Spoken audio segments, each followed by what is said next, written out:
ইরানের বিদেশে আটকে থাকা $100 বিলিয়নেরও বেশি সম্পদ আবারও আন্তর্জাতিক আলোচনার কেন্দ্রবিন্দুতে। যুক্তরাষ্ট্রের সঙ্গে চলমান কূটনৈতিক আলোচনা এবং সম্ভাব্য নিষেধাজ্ঞা শিথিল হওয়ার প্রেক্ষাপটে এই অর্থ ফেরত পাওয়া এখন তেহরানের অন্যতম প্রধান লক্ষ্য।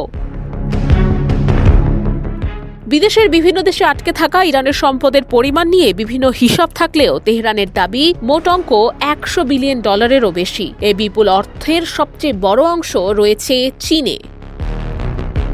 ধারণা করা হয় চীনা ব্যাংকগুলোতে ইরানের $20 থেকে $50 বিলিয়ন পর্যন্ত জমা রয়েছে। মূলত বহু বছর ধরে চীনের কাছে তেল বিক্রির মাধ্যমে এই অর্থ জমা হয়েছে, কিন্তু মার্কিন নিষেধাজ্ঞার কারণে সেই অর্থের বড় অংশ ইরানের হাতে পৌঁছয়নি। দ্বিতীয় গুরুত্বপূর্ণ দেশ ইরাক।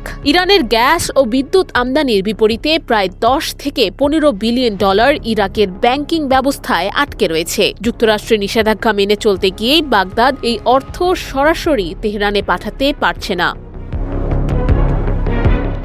এছাড়া ভারত ও দক্ষিণ কোরিয়ায় প্রায় $7 বিলিয়ন করে ইরানি তহবিল আটকে আছে। 2018 সালে যুক্তরাষ্ট্র ইরানের ওপর পুনরায় কঠোর নিষেধাজ্ঞা আরোপ করার পর এসব অর্থ স্থানীয় ব্যাংক হিসেবেই থেকে যায়।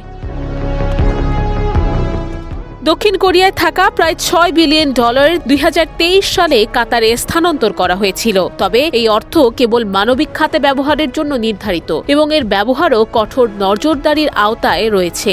জাপান, ওমান এবং লুক্সেমবার্গ সহ আরও কয়েকটি দেশেও ইরানের কিছু সম্পদ আটকে থাকার তথ্য পাওয়া যায়। প্রশ্ন হলো, এই অর্থ এখন কেন এত গুরুত্বপূর্ণ?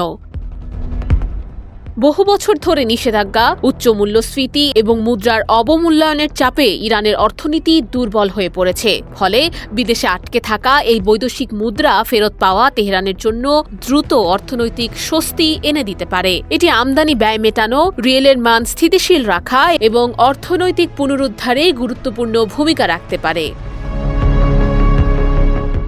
অন্যদিকে ওয়াশিংটনের জন্য এই অর্থ একটি শক্তিশালী কূটনৈতিক হাতিয়ার। যুক্তরাষ্ট্র চাইছে অর্থ ছাড়ের বিষয়টি মানবিক ব্যয়, পরমাণু কর্মসূচি এবং ভবিষ্যৎ চুক্তি বাস্তবায়নের শর্তের সঙ্গে যুক্ত থাকুক। সুতরাং ইরানে আটকে থাকা এই $100 বিলিয়ন প্রশ্ন শুধু অর্থনীতি নয়, এটি মধ্যপ্রাচ্যের ভূরাজনীতি, যুক্তরাষ্ট্র ইরান সম্পর্ক এবং আঞ্চলিক স্থিতিশীলতার ভবিষ্যতের সঙ্গেও সরাসরি জড়িত। বিদেশে আটকে থাকা ইরানের এই বিপুল সম্পদ আদৌ কতটা এবং কত দ্রুত তেহরানের হাতে ফিরবে, সেটাই এখন আন্তর্জাতিক কূটনীতির অন্যতম গুরুত্বপূর্ণ প্রশ্ন।